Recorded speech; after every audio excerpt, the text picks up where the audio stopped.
श्रृंखला में अगले वीडियो में इसका शीर्षक है हिंदी गीत संगीत के विविध तत्व में आपका मैं डॉक्टर हसन पठान स्वागत करता हूँ।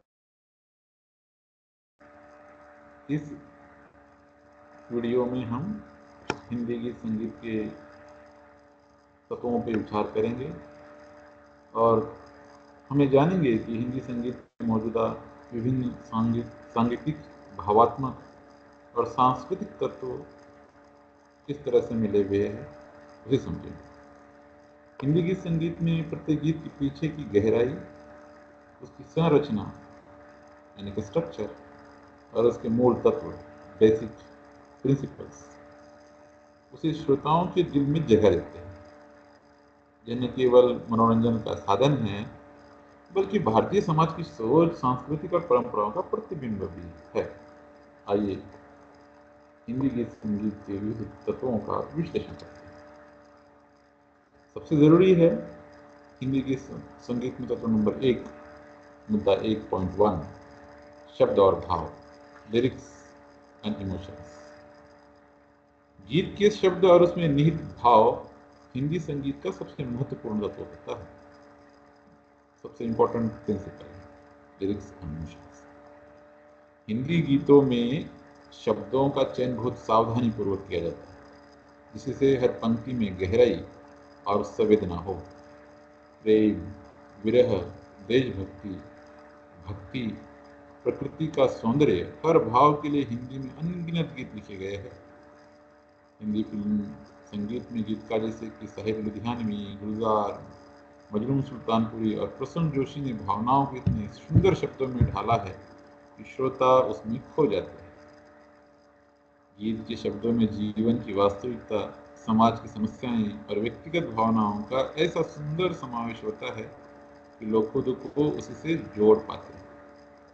यह हिंदी संगीत का एक विशेष गुण है, जिसमें श्रोताओं को बार बार उसे सुनना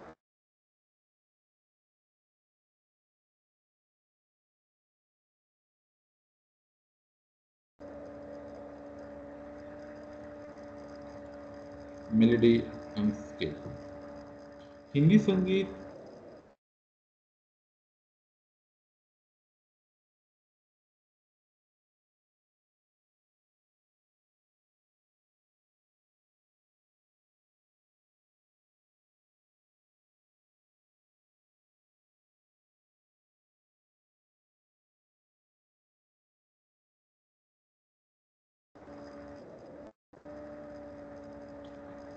राग और सुर।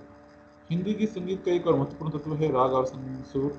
भारतीय शास्त्रीय संगीत में विभिन्न रागों का प्रयोग भावनाओं और मनोवृत्तियों को व्यक्त करने के लिए किया जाता है।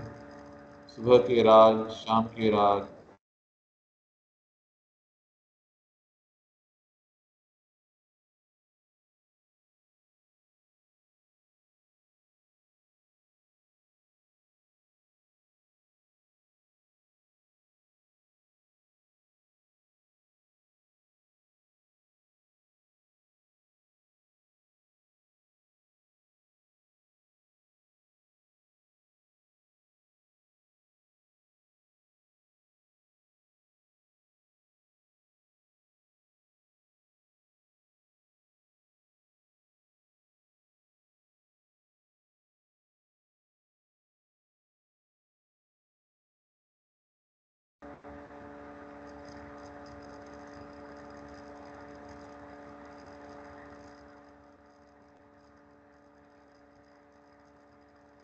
हिंदी गीत संगीत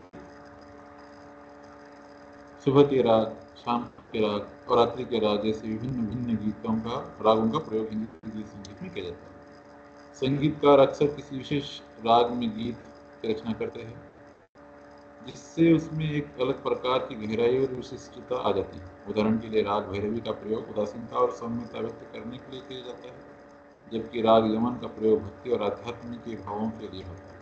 हिंदी सिनेमा में कई शास्त्रीय संगीत आधारित गीत रचे गए हैं, जो श्रोताओं को भारतीय संगीत के प्रति आकर्षित करते हैं।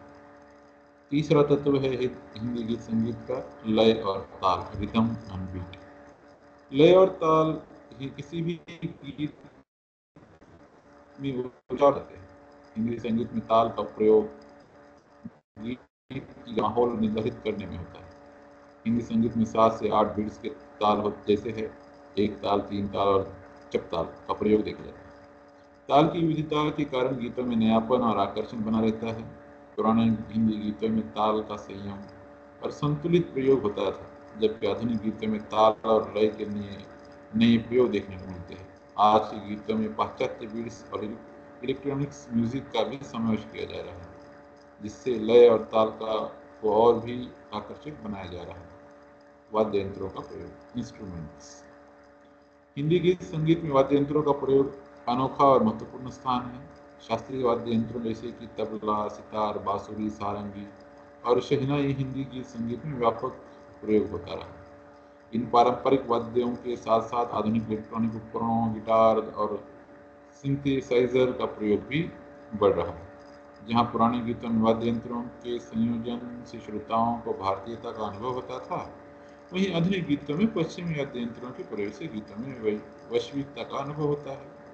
अलग अलग वाद्य यंत्रों का प्रयोग गीत में एक विशेष मूड और वातावरण बनाने में सहायक होता है। 5वां तत्व है शैली और प्रकार, जनरा एंड टाइप। हिंदी गीत संगीत में विविध शैलियों और प्रकार भी देखने को मिलते हैं। इनमें भक्ति गीत, शास्त्रीय गीत, लोकगीत, सूफी गीत, फिल्मी संगीत, पॉप और रैप जैसे अनेक प्रकार शामिल है। प्रत्येक शैली का अपना महत्व है और विशेषता भी होती है। भक्ति संगीत में भजन, आरती और कीर्तन का प्रमुख स्थान होता है, जो धार्मिक आस्था और भावना को दर्शाता है। लोक संगीत में विभिन्न राज्यों की सांस्कृतिक विशेषता झलकती है, जैसे कि राजस्थानी गाने, ब्रज लोकगीत और भोजपुरी गीत। पॉप और रैप संगीत का प्रभाव हिंदी गीत संगीत में बड़ा है, जो युवाओं के बीच काफी लोकप्रिय है। इस प्रकार हिंदी गीत संगीत में हर श्रोता के लिए कुछ न कुछ मिलता है। छठा है तत्व, शैली और भाषा, लैंग्वेज एंड स्टाइल। हिंदी गीत संगीत में भाषा महत्व सबसे अधिक है, क्योंकि इसमें बहुत सी बातों को सरलता से अभिव्यक्त किया जाता है। हिंदी में मधुरता और शब्दों की सादगी ने गीतों को बेहद आकर्षक और प्रभावशाली बना दिया है। हिंदी में जहाँ एक और उर्दू, संस्कृत और हिंदी का संयोजन देखने को मिलता है, वहीं दूसरी ओर पॉप और रैप में इंग्लिश शब्दों का मिश्रण भी होता है। यह शब्द का खेल ही है जो हिंदी के गीत संगीत में व्यापक श्रोता वर्ग तक पहुंचता है। अगला है 7वां, भावनाओं की अभिव्यक्ति, इमोशनल एक्सप्रेशन। हिंदी गीत संगीत में भावनाओं की अभिव्यक्ति एक प्रमुख तत्व है। प्रेम, आनंद, करुणा, वीरता, देशभक्ति और भक्ति जैसी विविध भावनाओं को शब्दों, धुनों और गायकी के माध्यम से प्रस्तुत किया जाता है। यह भावात्मक पहलू श्रोताओं को गीत से जोड़ता है, जिससे वे गीत में अपनी भावनाओं को महसूस कर पाते हैं। हिंदी संगीत गीत का यह गुण उसे सार्वभौमिकता प्रदान करता है। 8वां तत्व है समाज और संस्कृति का प्रतिबिंब, reflection of society and culture. Hindi गीत संगीत में समाज और संस्कृति का प्रतिबिंब भी है। आज़ादी के संग्राम के दौरान देशभक्ति गीतों का उपयोग भारतीयों में जोश और उत्साह भरने के लिए किया जाता है। आज 15 अगस्त और 26 जनवरी पर ऐसे देशभक्ति पर गीतों को हम सुनते हैं। आधुनिक युग में भी हिंदी गीत संगीत के माध्यम से सामाजिक समस्याओं, प्रेम, पर्यावरण और आत्मसम्मान जैसे मुद्दों पर ध्यान आकर्षित किया जाता है। इस प्रकार हिंदी गीत संगीत समाज की बदलती सोच और धारणाओं को दर्शाता है। यह न केवल मनोरंजन का साधन है, बल्कि सामाजिक चेतना का माध्यम भी है, जो लोगों को विचारों और भावनाओं के माध्यम से जोड़ता है। निष्कर्ष रूप में कह सकते हैं कि हिंदी गीत संगीत विविध तत्वों में एक समृद्ध, प्रभावशाली और व्यापक कला रूप से बनते हैं। ये केवल मनोरंजन के लिए नहीं, बल्कि इसमें हर गीत और संगीत का एक गहरा अर्थ होता है। शब्दों की मधुरता, रागों का संयोजन, ताल का खेल, वाद्य यंत्रों का प्रयोग और भावनाओं की सजीव अभिव्यक्ति हिंदी संगीत को विशिष्ट बनाती है। हिंदी गीत संगीत भारतीय संस्कृति की जीवंतता, समृद्धि और भावनाओं का प्रतीक है, जो सभी के दिलों में गहरी छाप छोड़ता है। यहाँ यूनिट 1 समाप्त होता है।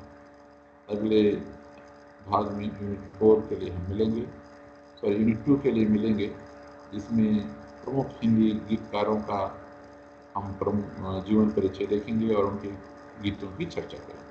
तब तक के लिए धन्यवाद।